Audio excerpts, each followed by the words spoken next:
Thank you, Tuula. It's good to see you, all my friends here, and I'm really privileged to give this speech.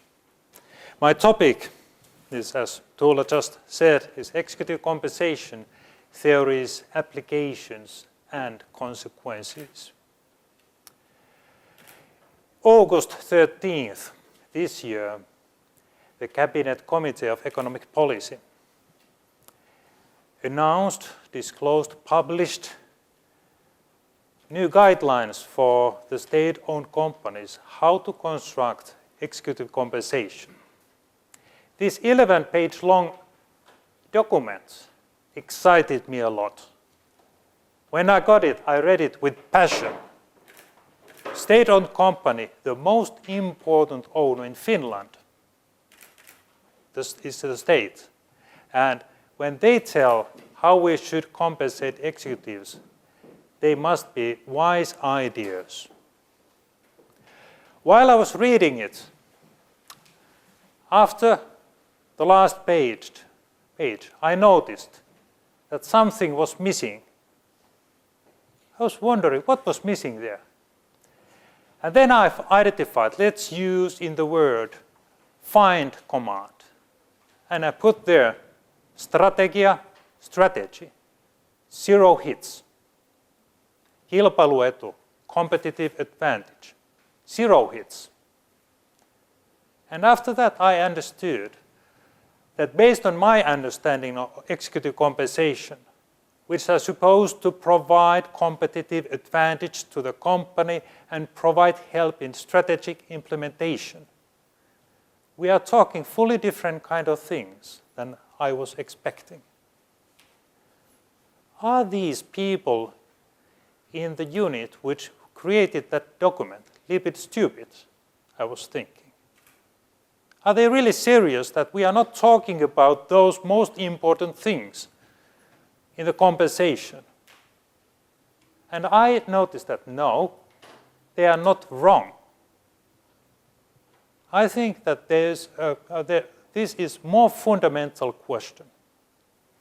And in this presentation, I analyze why this is more fundamental question than just that this written document that does not witness the most important elements of executive compensation.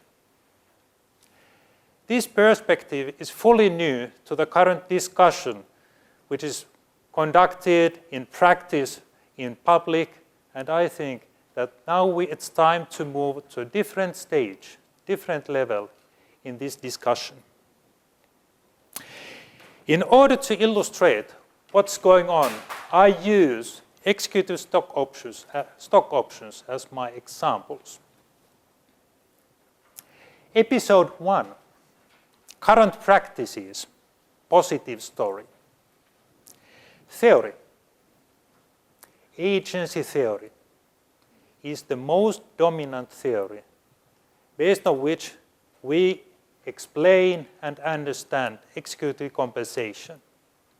It's a theory which provides our understanding on the relationship between owners and managers and how this relationship creates agency costs. And we need monitoring, we need compensation. And although we use these means, there's still some misalignment. Managers do what they want. This is what agency theory is about. And as we construct these executive compensations, it's important to reduce agency costs, and this is made with a pay performance compensation. The compensation is connected to the performance of the company. And the most powered compensation system, what we know, is executive stock options. This really boosts managers' interest to think about owners. And this is what we teach. I teach in this classroom quite often. Therefore, I feel pretty comfortable right here. And I talk about agency theory and executive compensation just from this perspective. When I educate executives, I do the same thing. I talk about agency theory and say use high-powered executive stock options to motivate managers to think about owners. So blame us if you get stock options. Well, perhaps you don't blame us, you are just happy to us. So we have a good reason, good theory why we have executive stock options. And while we were teaching that this is a good thing, what is happening in the companies adopted these practices.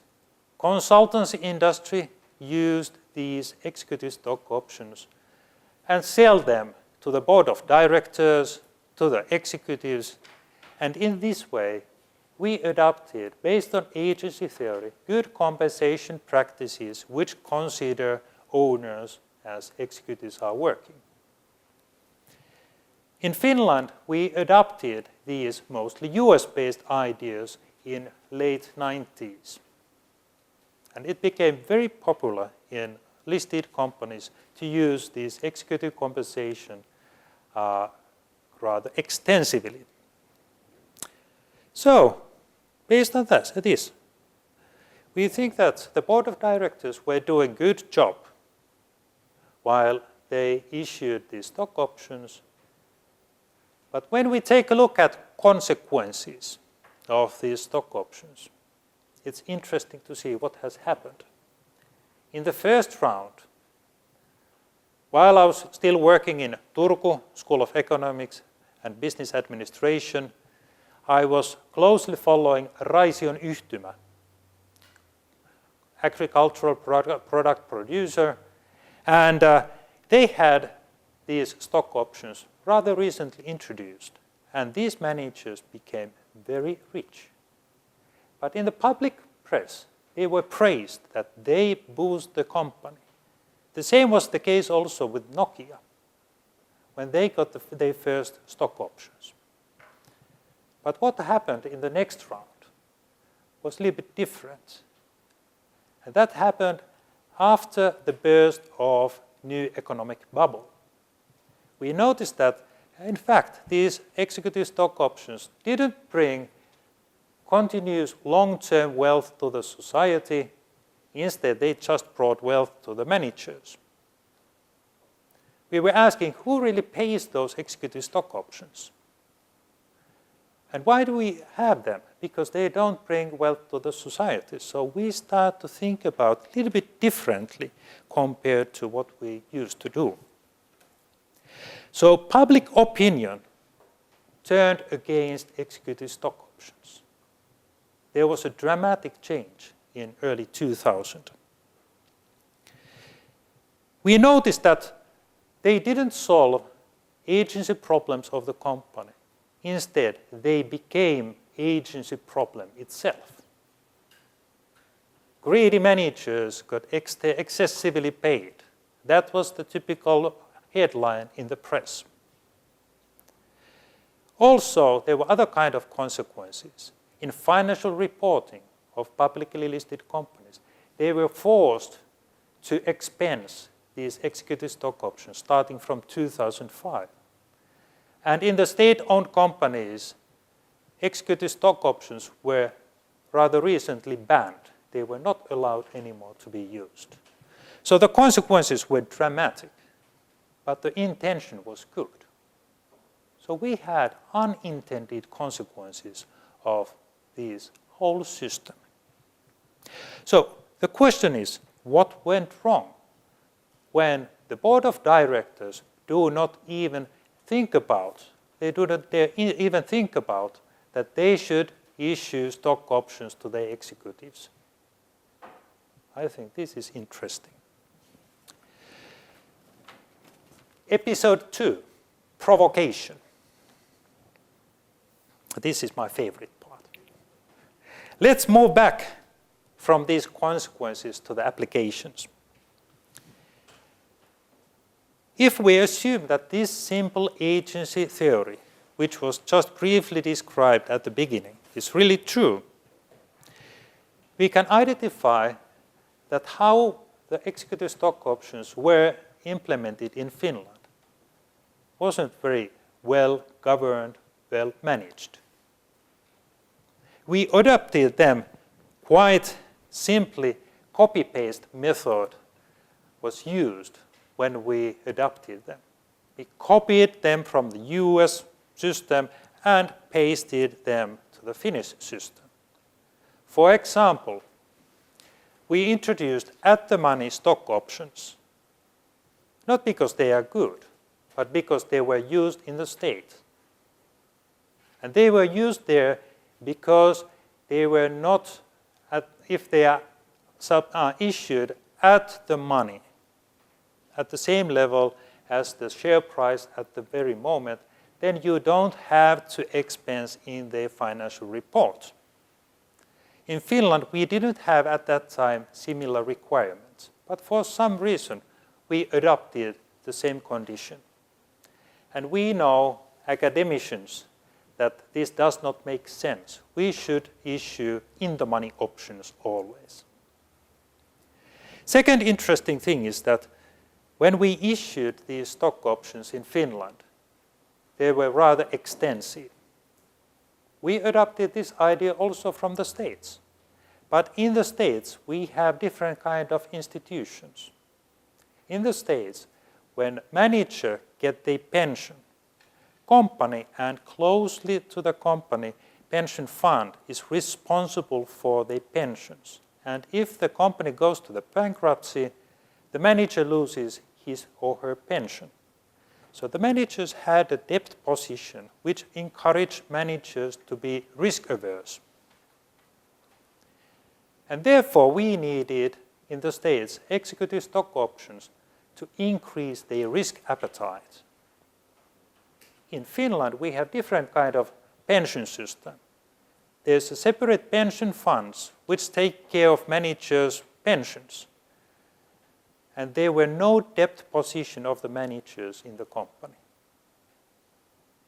Despite of this fact, we introduced in a very similar manner executive stock options in Finland. Thanks to the consultants, this happened. So, this is interesting how we really badly introduced these practices.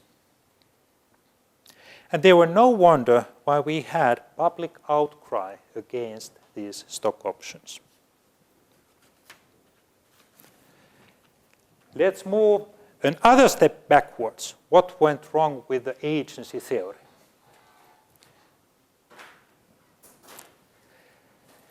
My relationship with agency theory is like love and hate. Agency theory is intellectually fascinating theory.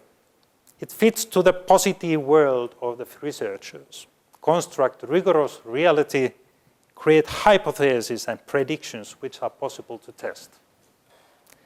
We love this kind of theories. It looks like science, and therefore we like it. But the standard theory, standard agency theory, is a very simplistic model. It assumes that executives are effort averse. In my home, when I was a child, my father was a manager, and for sure he wasn't work averse. Executives are risk averse. That's interesting as well. Executives' time preference follows exponential discount function. Wow. These managers are solely motivated by the money. Nothing else motivates them.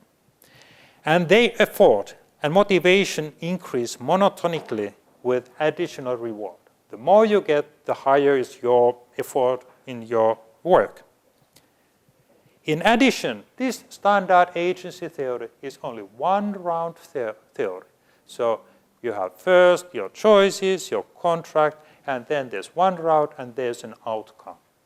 Typically, managers work there a little bit longer time. Hopefully. And finally, Agency theory is an analytical model. Most of us think that it's a good thing. It splits into the small parts, the reality, and then analyzes all these small parts separately from each other and try to identify whether these factors affect to the outcome. So it doesn't take into consideration the whole picture of executive compensation and corporate governance. The other part is hate. I hate theories which do not properly explain reality. And it's, in fact, not a big surprise that this standard agency theory has not recently explained properly executive compensation practices and their outcomes. And therefore, I think, currently we have a bad theory, agency theory, and the applications of this bad theory. I can't be very proud of researchers in this field right now, but we have possibilities to move forward. And research is always an easy game because we always try to learn.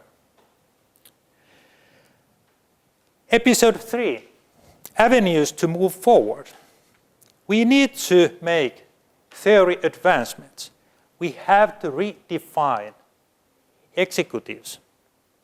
We have to add several rounds as an outcome of it. Suddenly we notice that fixed payment is an important factor. We have to consider that managers have also intrinsic motivation in addition to extrinsic one. Managers may be loss averse instead of risk averse. The discount factor may differ from this exponential discount function. And managers are inequity aversion.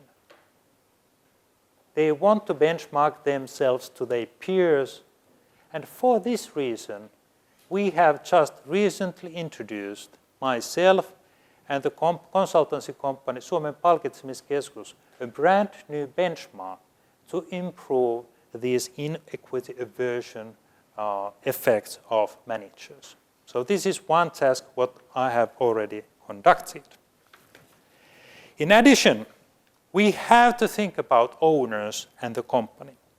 We have different kinds of owners, and these owners have different kinds of possibilities to control, assist, and motivate managers. And this approach means that we need to have a holistic approach to the executive compensation instead of analytical approach. These features, I believe, will improve our understanding on executive compensation and how we should construct them. We should take the big picture instead of analytical picture. We have to redefine managers and the company a little bit differently, trying to understand the reality in its context. My goal is to change the discussion in practice. Instead of discussing about competitive level of compensation, we should talk about how executive compensation may become competitive advantage for the Finnish companies. And instead of discussing about the elements of compensation systems which are allowed or not, like in these state-owned remuneration guidelines, we should talk about how compensation systems assist the strategy implementation as a crucial element of corporate governance bundle and management control package. And I invite my colleagues, my cooperatives in practice for this job. I would like to do this job together. Thank you.